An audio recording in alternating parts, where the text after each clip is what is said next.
अरे तुम में से कोई कुछ बोलता क्यों नहीं? क्या मैं गलत कह रही हूँ? क्या तुम्हें मुझ पर यकीन नहीं है? अरे इतने बरसों से मैं इस बस्ती में रह रही हूँ। मैंने लड़ाइयाँ देखी हैं इस बस्ती में, सास बहू की लड़ाइयाँ देखी हैं, भाई भाई को लड़ते हुए देखा है, बच्चों की बातों में तुम बड़े लोगों को लड़ते हुए देखा है, मगर किसी को धर्म के नाम पर लड़ते हुए नहीं देखा। फिर आज ये हिंदू मुसलमान कहां से आकर खड़ा हो गया? अरे तुम लोग समझते क्यों नहीं? जिन लोगों ने हमारी बस्ती में आग लगाई है वो ना हिंदू थे ना मुसलमान, चंद गद्दार नेताओं के खरीदे हुए गुंडे थे वो। हर नेता तो सिर्फ यही चाहते हैं कि धर्म के नाम पर हमारे दिलों में नफरत पैदा हो जाए, हम एक दूसरे को काटे मारे खून बहा दे और वो बैठे बैठे तमाशा देखे। हम ऐसा नहीं होने देंगे। बंद कर अपना ये लेक्चर। असलियत जानना चाहती है तू तो चल मेरे साथ, इधर आ। ये देख, ये है असलियत, ये मेरे मासूम बच्चे हैं। पूछ इनसे किसने मारा मेरी बीवी को, किसने मारा इनकी माँ को, इनसे पूछ। बोल बेटा बोल, किसने मारा तुम्हारी माँ को? बोलो। हिंदू ने मारा है। सुना तूने? हाँ।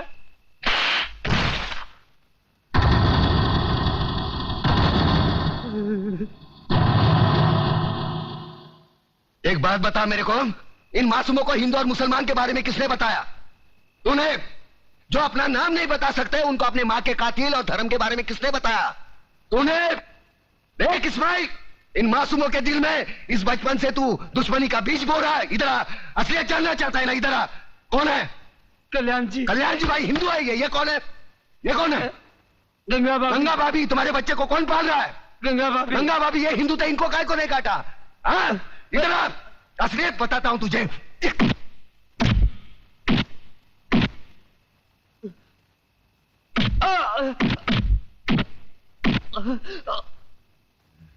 ये ले, ये मुसलमान का खून, ये हिंदू का खून। बता, इसमें मुसलमान का कौन सा, हिंदू का कौन सा? बता। साले बनाने वाले ने इसमें फर्क नहीं किया, तू कौन होता है फर्क करने वाला? ये कलम वाली बाई ठीक कहती है, इसकी कड़वी सच्ची बातें तुम्हारे खोपड़ी में नहीं घुसती। किसने किसको मारा? किसने किसको जलाया? साला कल तक हम एक दूसरे के त्योहार में शरीक होते थे, एक दूसरे के सुख दुख बांटते थे। अपने टकले पे गणपति लेके काय को जाता था? पानी में गणपति बाप्पा मोरिया काय को नाचता था? अल्लाहुम्मा सल्ली अला सैयदना मौलाना मोहम्मदी व अला आले सैयदना मौलाना मोहम्मदी व बारिक व सल्लीम। ये दुरूद शरीफ तेरे को किसने सिखाया? अब चंद गद्दारों की साजिश में अपने भाईचारे को दफनाना चाहता है। प्रताप, मुझे माफ कर दो, मैं बह गया था प्रताप, मुझे माफ कर दो।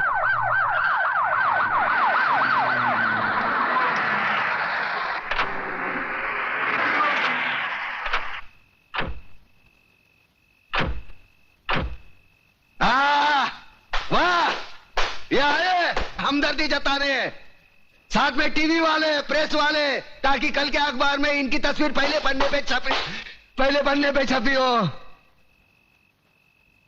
दो बूंद खून का दान करेंगे और अखबार में ऐसा हंगामा मचवाएंगे जैसे गरीबों के लिए इन्होंने अपने खून की नदियां बहाई हो। सारे कुर्सी के लिए अपने बहन बेटी को बेचने वाले जल्लाद लोग है ये। कुछ नहीं, सब ठीक है।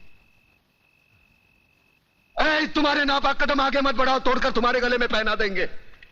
आज तुमने राम और अल्लाह को मारने की कोशिश की है, लेकिन एक बात ध्यान में रखना, हम भले ही ऊपर वाले को अलग अलग नाम से पुकारते हैं, लेकिन हमारा धर्म एक है, मजहब एक है, इंसानियत। तुम जैसे पाखंडी लोग धर्म के नाम पर हम लोगों में नफरत का जहर नहीं फैला सकते। ऐसा बात करता है? अरे हम लोग गरीब का मदद के वास्ते आया है। देखिए भाइयों और बहनों, हमारे हृदय में आप लोगों के लिए हमदर्दी है, इसलिए हम यहाँ आए हैं। अरे नहीं चाहिए तुम्हारी हमदर्दी। क्या गरीब लोग को हमारे खिलाफ भड़काता है? ए नो चल बे, ए नो चल बे। अरे ना चल बे की औलाद। अरे देश में, अरे पब्लिक भड़क गया है, भागो इधर से।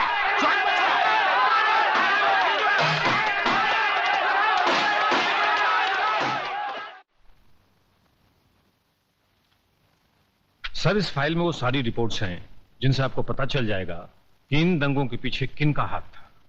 और अफसोस की बात तो यह है सर कि इसमें हमारे चंद गद्दार पुलिस ऑफिसर्स और नेता भी शामिल हैं। इसी वजह से कानून के हाथ भी बन जाते हैं। सर, अगर कमिश्नर साहब सख्ती से काम लेते हैं तो ऊपर से दबाव आ जाता है। देखिए, आप ऊपर के दबाव को बिल्कुल भूल जाइए। कमिश्नर, सबसे ऊपर है हमारा संविधान, हमारा कानून। संविधान से ऊपर ना कोई प्रधानमंत्री है, ना कोई मंत्री, ना कोई अफसर और ना कोई नागरिक। लेकिन सर, मैं जानता हूं आजकल राजनीति में सच्चे नेताओं की जगह चंद असामाजिक तत्व भी घुस आए हैं, जिनकी वजह से आज राजनीति और दूसरे सच्चे नेता भी बदनाम होते हैं। मगर मैं आपको राजनीति से गुंडागर्दी को उखाड़ फेंकने की पूरी सत्ता देता हूं। अगर उसमें कोई रुकावट या अड़चन आए तो उसके लिए आप गृह मंत्री से मिल सकते हैं। Thank you sir. बात दिल्ली तक पहुंच चुकी है चतुर सिंह जी, और दिल्ली से अब हमारा शहर तक, बाद में हमारा घर तक, बाद में जुबान काट दी जाएगी उसकी जिसने ये बात दिल्ली तक पहुंचाई। मुझे सिर्फ ये बताओ कि दिल्ली कौन गया था? अपना एक कमिश्नर साथ गया था उनके, मगर मगर क्या करता है? साफ बोलो। दादा, ये सारा कौरस्तानी उस मेघना दीक्षित है जो अखबार में लिख लिख कर चिंगारी को ऐसा आग बना दिया है जो कल हमारा दामन तक पहुंच सकता है। और वो साला कल का लौंडा कड़का भिखारी, क्या नाम है उसका? प्रताप। दादा, प्रताप का पर काटना मांगता है। प्रताप का पर काटेगा ना तो सिर्फ ताप बच जाएगा और उस ताप में वो जलकर मर जाएगा। हम तो बोलता वो प्रताप का पर मेघना दीक्षित है। मेघना दीक्षित को मारेगा ना। बंद करो ये बकवास, कान के पर्दे फाड़ डाले। जब भी देखो भाषण देते रहते हो साले। तुम्हें पता नहीं कि चतुर सिंह को ऊंची आवाज पसंद नहीं है? अंकुश, ये दीक्षित लड़की का पता करो, जरा हम भी तो देखें जो दिल्ली तक पहुंच गई वो चीज क्या है।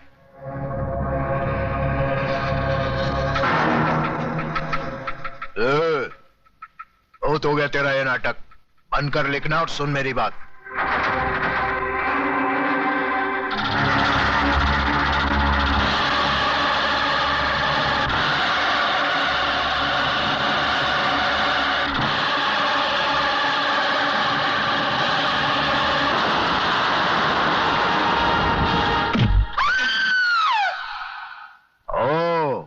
तो तू है?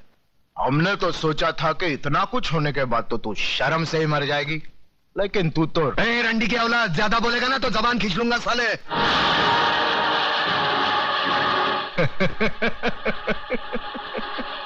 तू जबान खींचेगा मेरी?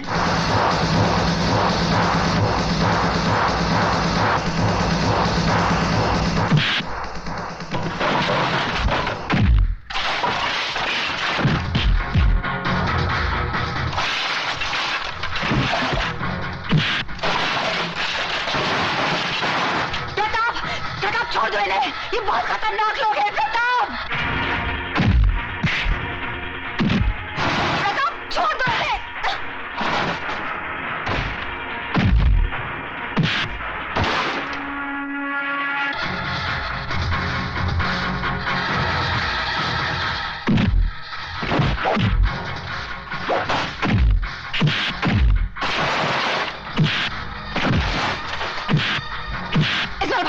भाई समझाओ इसे। प्रताप छोड़ दे प्रताप।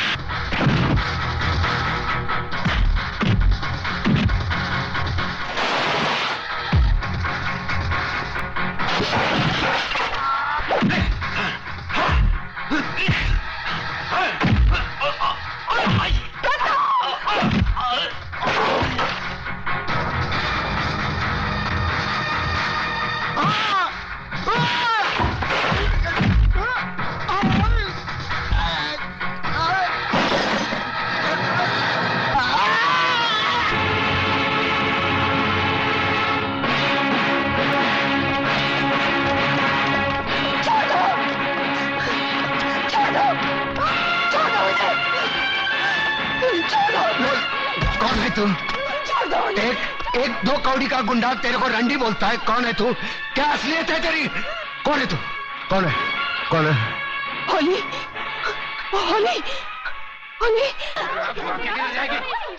छोड़ दे, छोड़ दे, मैं कह रहा हूं छोड़ दे, छोड़ दे, बोल रहा हूं। तुम लोग लड़की को ले जाओ, मैं इसको संभाल लेता हूं। चल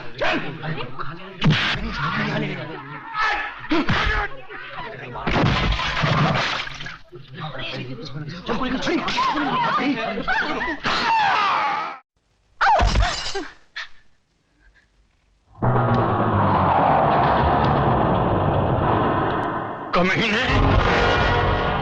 खबरदार जो मेरी बेटी को छुआ तो छोड़ दो मेरी बेटी को।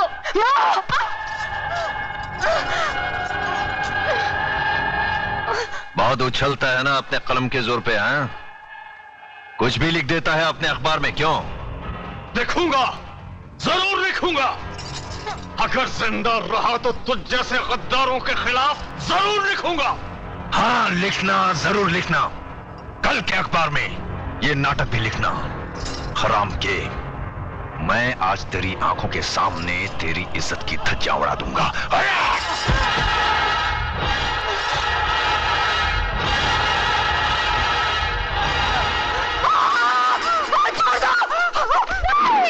कभी नहीं। छोड़ दो उसे।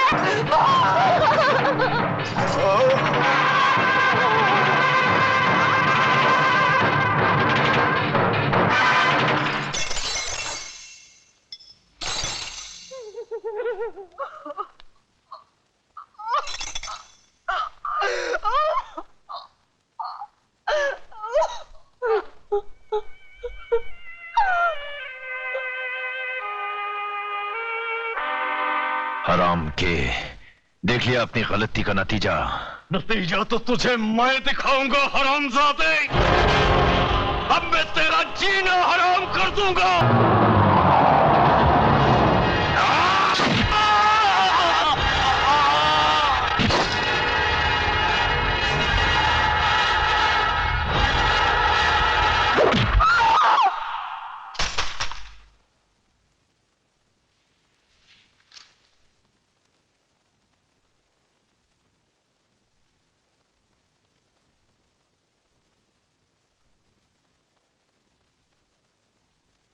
जज साहब, शायद आपको याद होगा, आज से 3 साल पहले ये गोल्ड मेडल आपने एमके गांधी लॉ कॉलेज की first class first student Megha Dikshit को अपने हाथों से पहनाया था। आज वही गोल्ड मेडलिस्ट आपसे ये कहना चाहती है कि ये आदमी जो आपके सामने खड़ा है, ये समाज के नाम पर एक कलंक है। He is a rapist, he is a murderer. इसने मेरे साथ बलात्कार किया है, मेरी आंखों के सामने मेरे माँ बाप को काट दिया। इस आदमी को हमारे समाज में रहने का कोई हक नहीं है, your honour. Objection, your honour. Please let me finish. Mister Mirchandani, इन्हें बोलने दीजिए।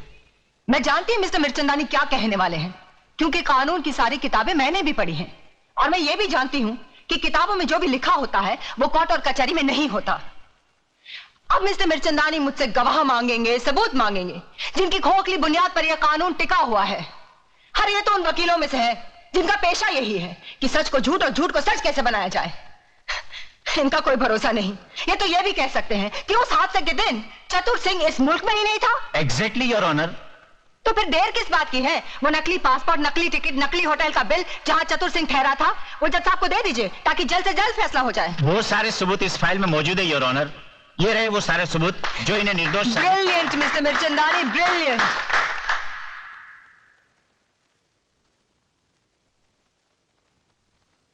मिस मेघा दीक्षित, आखिर आप कहना क्या चाहती हैं? जज साहब, मैं सिर्फ इतना चाहती हूँ कि आप इन झूठे सबूतों का गला घोटकर एक ऐसा सही फैसला सुनाएं जिससे आने वाले कल में चतुर सिंह जैसे भेड़िए पैदा ना हो, जो फिर से समाज, कानून, औरतों और बच्चों के साथ खेलने की हिम्मत ना करे।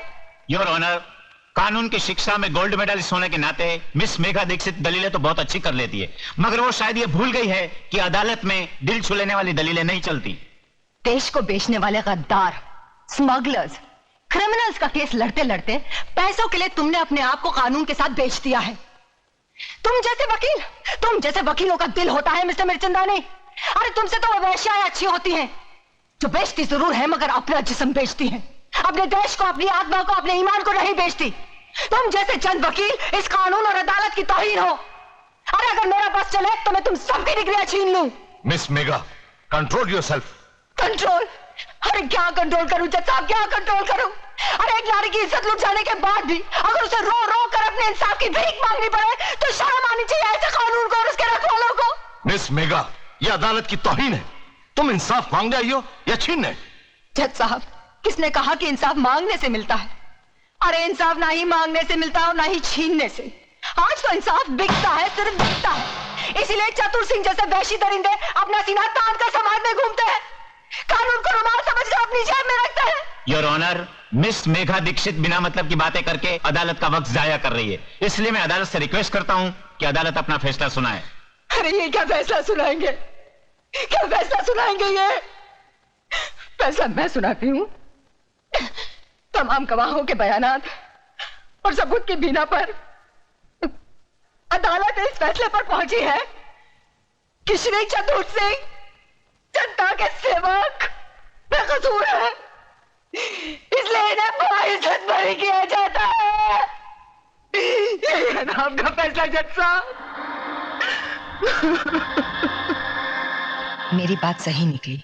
जज ने उन झूठे गवाह और खोखले सबूतों की बुनियाद पर चतुर सिंह को छोड़